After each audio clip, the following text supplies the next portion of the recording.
family, then work. We're on, are we? Thank you, Jess. And the letters are being delivered last week, so I've got them here. Thank you. Coffee's here as well. Can't do a show without coffee. Otherwise it's... Hello, good evening. We have a terrific lineup of panellists for you tonight. They're all in the green room, and my mate Suresh is here, and he hasn't been on for ages. My mate Bid is in, Susie's here, Anita's here, and these are the letters they're going to be talking about. Okay, first one up. Mum writes a letter to school to take the boys out on a holiday. School disallows the trip. Second letter tonight. I'm an avowed Republican. I watched the royal wedding with a bit of a smirk, but overall loved the occasion. Everybody loves a wedding, don't they? Last letter tonight. We have to say no to this rubbish of trickle-down economics. But we do, because it doesn't really exist. Terrific lineup of panellists starting right now, sweet and sour. Don't go away. Thanks for joining us. Got a problem, big or small, would a miracle be nice? Our motley crew is back, churning out advice. You might even laugh a bit in the following half hour. Park your backside on the couch, cause baby it's time for Sweet and Sour. Right here on Sweet and Sour. Pour some sugar on there, baby. It's time for Sweet and Sour. How's about some chili? It's time for Sweet and Sour. Yeah. Good evening, everyone. Welcome to Sweet and Sour. Lovely to have your company. Gary Mitchell with you for the next half hour. Who's on the panel tonight? Let's meet them straight away. They're all mates, they're all professionals, they're all sensational talents too. Hello, Bid. Hello, mate. How are you? You are a sensational talent. Oh, golly. You are thank superb. How's your acting going? Have you put that on the shelf for a while? Well, producers have. I'm between engagement. I'll be in my trailer. Okay, Yeah, if you want me, you know where to find me. Can I just say, I love coming on this show because I love the crew and I love meeting the people. I just had a fantastic talk to Suzie. And now he's got nothing to say on the show because he's used it all. I'm out of We've here. actually used it all now. That's it. Hello, Suzie. How are you? Thank Long you. time no see as well. I know, not first Where time have you this been? year. First time this year. Well, busy filming Australia by Design. On what channel? It's going to be on Channel 10 starting in June, July. Okay. So, very exciting. You're enjoying it? I love it. How many episodes? I did it around Australia this time. How many episodes have you shot? Segments, about, I don't know, 14. All right, 14. we'll look forward to Very it. cool. June, starts in June. June, July around Australia. Okay, good to have you back. Thank you. Melbourne, Yes. any good? Cold, Wet? Overcast? wet, overcast, but great. The culture's great, but Wonderful city. I'm missing the sunshine in beautiful Perth. We haven't had It's me always good to today. be back. Doesn't matter. When'd you get home? This morning. You brought it from Melbourne. Nice to have you back, Anita. Suresh, you haven't been here forever. Seems like that. Seems like probably the better part of about 20 years, but no. Good to have you back, sir. Yeah, good to be back here. Now, how busy are you, though? And what a career you've had, too. Yes. We were just talking, you were with the tax department, too. I was. I paid for my sins there, 7 years there. You've been a financial planner, an advocate for ethnic communities, an advocate for disabilities, and you still have a smile on your face. Well, look, in between I managed to get myself very sick as well, but you know, I'm still here. But you're looking pretty good. Yeah, I'm still here. Half the body weight, you reckon? Yeah, 126 kilos at my worst and 59 kilos now. And 10 coffees a day? 10 coffees a day, 10 kilometres a day. 10 kilometres a day as well. Right, walking. Terrific to have you here, sir. Welcome back. Yeah, good to be back. Here we go. First letter tonight. Hello, Sweet and Sour. So I took my two kids, years 8 and 6, out of school for a trip as I did 2 years ago. We went as a family, this time to Cambodia for 10 days. It's a huge education for them in itself.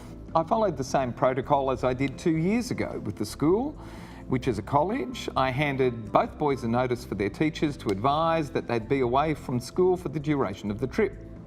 When we returned from the trip, the boys went back to school and both returned with a notice to me advising that the leave, get this, has not been approved. We've already been and gone for a start. I followed similar courtesy and protocol as I always have, and the boys were travelling with their parents. Their school has the audacity to disallow the leave. And am I the only one who thinks this is a case of severe overreaching by the school? I know that teachers are viewed as know-alls in the community and are the first to be excused whenever they're selected for jury duty because they all want to be the jury foreman and tend to be very arrogant.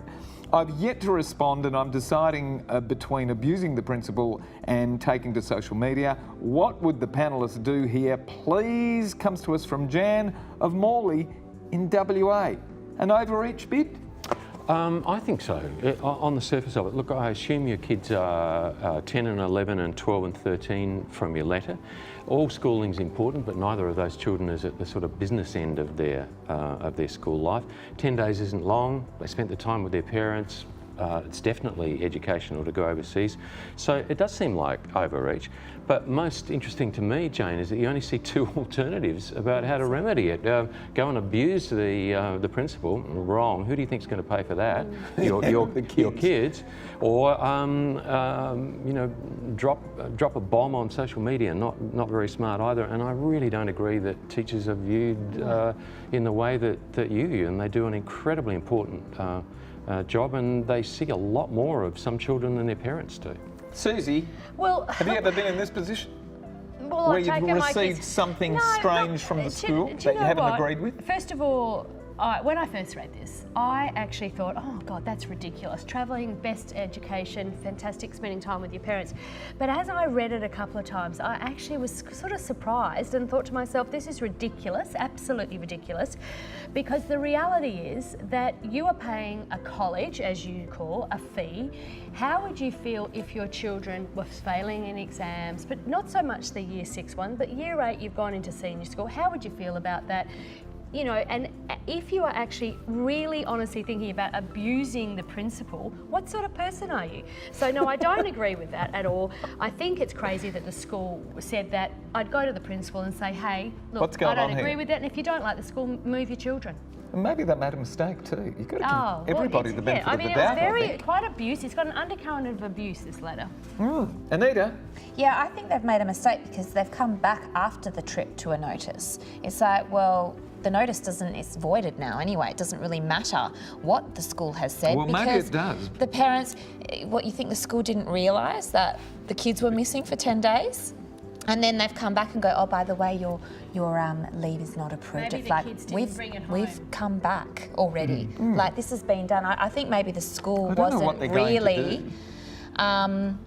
in tune with it or really penalise care. some kids for particular areas if they do certain things. They don't sign them on to. What a good school really should do is, okay, you're away for 10 days, that's fine.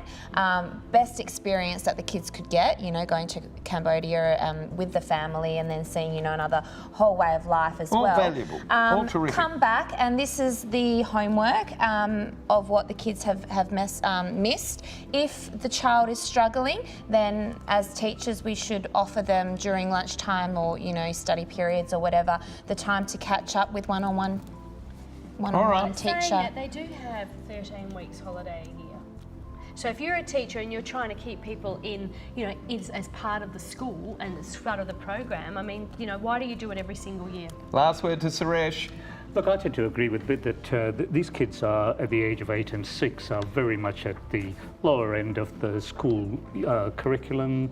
I wouldn't have a problem, and I think travel is actually one of the best education experiences that you could get. What I'd probably do is work with the teacher to say, why don't my kids give you a report on what we learned whilst we were in Cambodia? And that'll be something for the rest of the class as well. What a bonus. Well, it's a great bonus. What a I bonus. reckon that'll work, and I reckon if they offer to do that, that's probably something the teacher would take. Try up as for a well. win-win there. Don't penalise your kids. We asked you people at home to answer this question for us. Is international travel a valuable part of the education process? Interestingly enough, I would have thought it would be higher than that. 57% said yes and 43% said no. Well, does that mean that a lot of people aren't travelling and don't see the value in it? I don't know. I don't know what that means. Well, there's all these exchange programs which is meant to, you know, benefit us by exchanging, you know, by studying. And that's why we overseas. do it, because it's valuable. When we come back, we're talking about Harry and Meghan, the royal wedding. Are we? Maybe. When we come back, don't go away. Who watched it? Me? I live with a royalist you watch it? in Melbourne.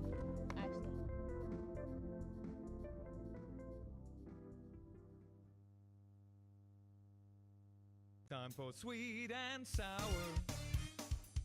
Right here on Sweet and Sour. She goes, I don't know. Welcome back to Sweet and Sour. If you'd like to send us a letter, send it to the address that's appearing on your screen right now. Have a look at all that social media contact points. How many of them? 1, 2, 3, 4, 5. Is that all? So if you've got a letter, an issue that you'd like our panel to discuss, send it to one of those points. It'll land here, and every letter that we do discuss, we're going to send you to the movies courtesy of... You don't remember? Cameron. I did. I do. Very good. And Cameron. NRC Communications, thank you, Nat. And the movie we're sending you to this week is Tea with the Dames. Who's heard of that? Coming. Is it about the royal family? We will, maybe. Dear Mitch and Guess, as an avowed Republican, I watched this royal wedding with a bit of a smirk, but overall I loved the occasion. My mates, who were all Aussie Republicans, couldn't believe that I would indulge, calling me a hypocrite. I just can't see it. I'm not a one-eyed zealot, but I'm a passionate Australian. The royal wedding had zero to do with anything Australian and everything to do with celebrity and human interest, nothing more. Harry and Meghan would be a curiosity in Australia whether we'd become a republic previously or not. Between 2 and 3 billion people in the world watched the event, with the overwhelming majority not coming from countries in the Commonwealth. And I didn't see a flood of countries rushing to join either as a result. I'd like to think myself clever enough to be able to know the difference between a short-term superficial sense of excitement caused by a royal wedding and the ongoing national status that affects all Australians for generations. How does the panel view this royal union in terms of Aussie republicanism? Comes to us of Tim in Point Cook, Victoria. Anita, did you watch it? Yes, total entertainment. It was highly entertaining Total for me. entertainment, I was nothing more. smirking. I thought the preacher, the American preacher, was He just was sensational. next I loved level. it. And I could just see the sweat and the Queen's expressions. Good. Bit of a slap in the face for him to see reality. It was great entertainment. He's just finished his sermon, by the way. I loved every No, minute of look, it. yeah, I didn't think I would watch it, but in Melbourne I do live with a lady who's English and she loves everything to do with the royal family, so she did a big shindig and with all the English food, and she got all dressed up, so I sat down and watched it, and in my dressing gown, by the way. I didn't go to that extent. I'm an avowed Australian Republican as well, but you know, I loved it for the duration that was. It was terrific entertainment. Suresh, and that's did all. you watch it? No. You had better things to do? Yeah, look, I went to get takeaway from about 400 kilometres away. Whilst my wife and sister-in-law watched it. I had two boys who were decidedly sickened by the whole thought, and they wanted to get onto their PlayStations, and so I joined them. It was good. No, look, I did watch on Twitter. I did watch the sermon from Bishop Curry, and that enthralled me. Me too. I loved every minute of it. I mean, the reality is that the whole biracial thing is wonderful because it's just expanding this gene pool away from the cousins. Exactly. Which has been something that I've been accusing the royal family of for years. Yeah. But look, I guess I'm probably also the wrong person to ask in terms of my own heritage. I mean, we were the guys who kicked the British out of India. So and I also do belong to the Australian Republican movement. Nothing wrong with that. Yeah. Actually, we might start a drive again. I think it's... You know, they've got no more glamorous weddings coming up, so it's probably a good time to actually get the wheelbarrow out. Yeah, it was entertaining, though. I did see, on Twitter, I did see the various parts. I found Bishop Curry's sermon just incredibly fascinating. I did read a couple of letters to the editor later that were very critical and said that they were expecting that Harry was going to do cartwheels down the front of the church and so on, and I found those just completely distasteful. But Bet you did cartwheels later that night, though. yeah, yes. It was fun, though. It was fun. Bit. I loved it. I loved it. I'm a Republican. The only thing I worry about is when we become a republic, what do we do with Queensland? Does it just become land? You know, it reminds me of my favourite, or my all-time favourite royal joke, which is, what does the Queen do with her really, really daggy old clothes? And the answer is, she wears them. Apparently. And my only other observation is, I think it's really mean to give an American the title that they gave her. Imagine being at a state banquet with a mouthful of crumpets and trying to say, I'm the Duchess of Sussex. Yeah. I mean, it's not going to happen, is it? Come on, Susie, last word. Did you watch it? I watched it. I loved it. I loved the wedding. I watched every bit of it. And are you a Republican as well? I've been binging on the myriad of shows on Netflix about the royal family. They're so dysfunctional. I mean, and they're so interrelated. I just love it. It's the best story, the best soap opera. Look, I'm divorced. I'm Republican. I love history and I love international news. But who doesn't love a wedding? Who doesn't love a wedding? That's what it was about. As long as it's mine. And watching Royal Family cringe, I think that was absolutely gold. It was the best television I've seen in years. Other than this show, of course. We asked you at home to answer this question for us. Will Australia be seduced in creating a monarchy of our own rather than becoming a republic? And here's what you said. There you go. 21% said yes. And 79% said no. Interestingly enough, all those years ago, I remember when the very first news poll came out, that's basically what everybody in Australia said, you know. 80% basically said, yep, our own head of state, and 20% said no, and then we had a debate, and on we go. When we come back, we're not going to be talking about the royals anymore. We're going to be talking about trickle-down economics. Don't go away. It's gripping stuff. See you soon.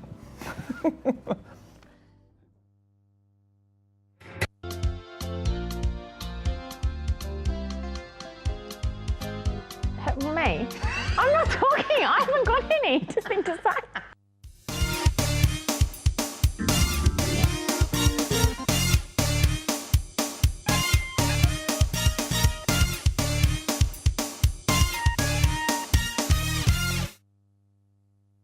It's time for Sweet and Sour. Right here on Sweet and Sour. Throw them away. Welcome back to Sweet and Sour. Straight into the next letter. We've even got a video for you after this letter. Can everyone please get a grip? We've got to stop allowing this community-destructive avalanche of economic bulldust to continue. We have to say no to this rubbish of trickle-down economics because it's simply untrue and ultimately catastrophic. Have we become so dumb that we accept what the politicians and newspapers easily dribble instead of trying to understand what's really happening? Trickle-down economics is a fraudulent notion, unsubstantiated around the world by all except bank and big business lobbied politicians and their payrolled economists. Since the Second World War, the concentration of money and resources into the hands of fewer and fewer has been a tidal wave. We have a Prime Minister who is a former Goldman Sachs principal who didn't call a Royal Commission into the banking sector until his banking buddies dialed him up to say that he needs to call one. Why? Please answer that question, panellists. I have recently been placed by my bank into voluntary liquidation. My income levels have remained the same for 10 years, yet the banks don't see me as a good risk anymore. I've never defaulted.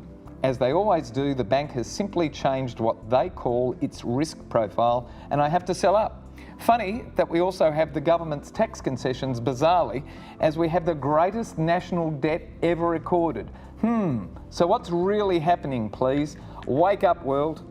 Clyde of Scarborough in WA, we're going straight to this video clip. Here we go. Trickle-down economics. Have you seen?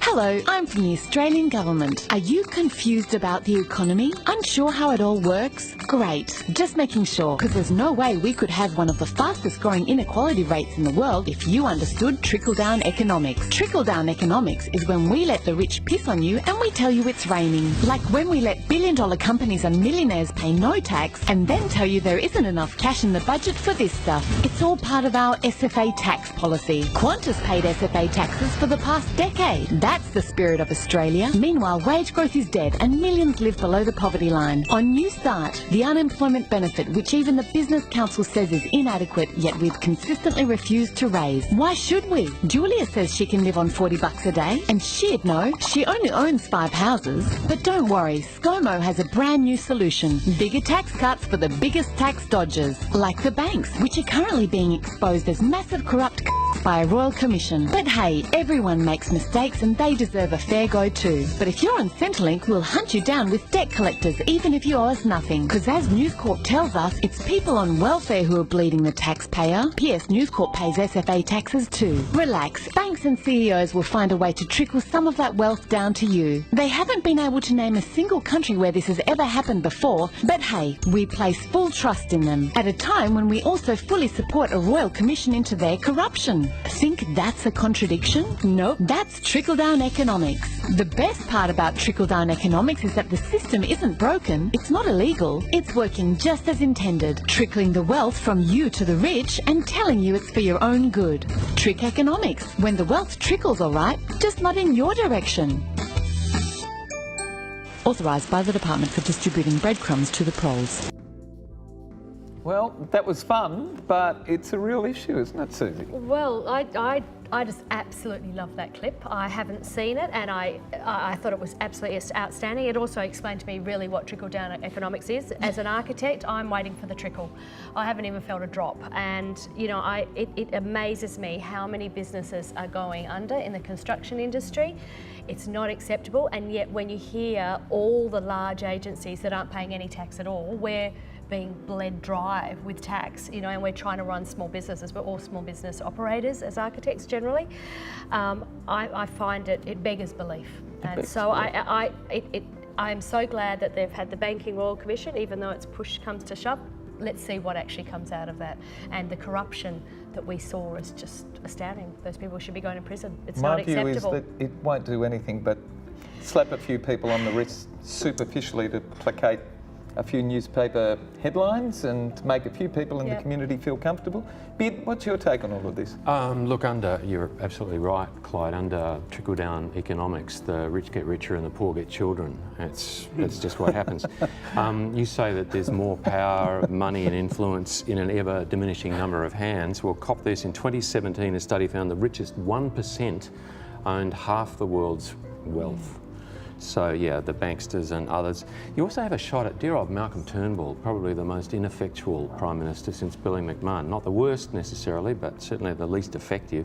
And I want to hear from Suresh, because he's the man on this topic. All right, well, we'll go to Suresh in a minute, but first we'll go to you at home, because we asked you this question at home.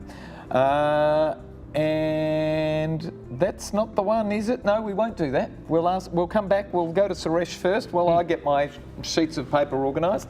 Suresh, straight to you. Look, I think the girl that does that advertisement is missing a career opportunity as a lecturer in economics because she's described it just beautifully. Just take out a few words here and there. But look, the reality is that this trickle-down economics has not happened. It's not worked in any other nation. We can't find an example of where it's worked well.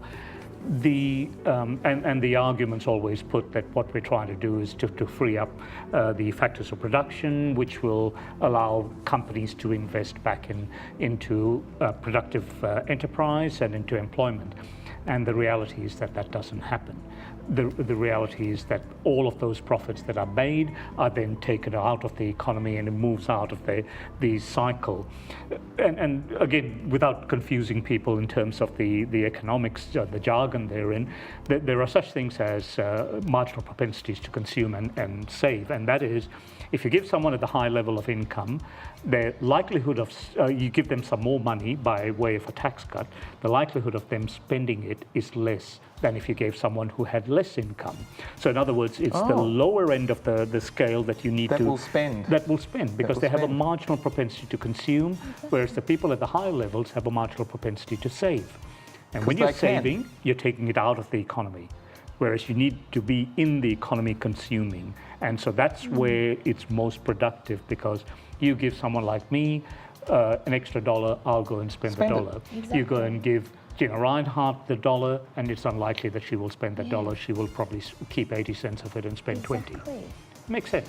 Well, So- Rudd government did that when Yep. we all got that. That was global brilliant because financial people crisis. went out there and spent that money, which is then getting invested into the economy. And it did keep us And buoyant when other I countries don't were going understand. down. This is just it is. Lots it's of conversation fraud. about it's it. just fraud. That's all. I don't understand how this can actually work, and you've explained that really well. It can't work. We should replay that again. Thank you. Thank you, Suri. We've got to go. It's been terrific having you all on the show tonight. And more serious topics tonight, except for the one in the middle when we were enjoying the royal wedding. Yeah. Nice to see you, sir. You too. In fact, you know, such good comments. How about everybody come back for next week? I don't know. Yeah. What about this side of the panel? I'm not doing anything anyway. All right, say good night to everybody on the panel. You'll see them all next week. Thank you to our crew here at Central, and thanks for having us at home tonight, Australia. Good night, everyone. Bye-bye. Thanks for having us there. Terrific. That was an informative one. I think that was Well done, mate.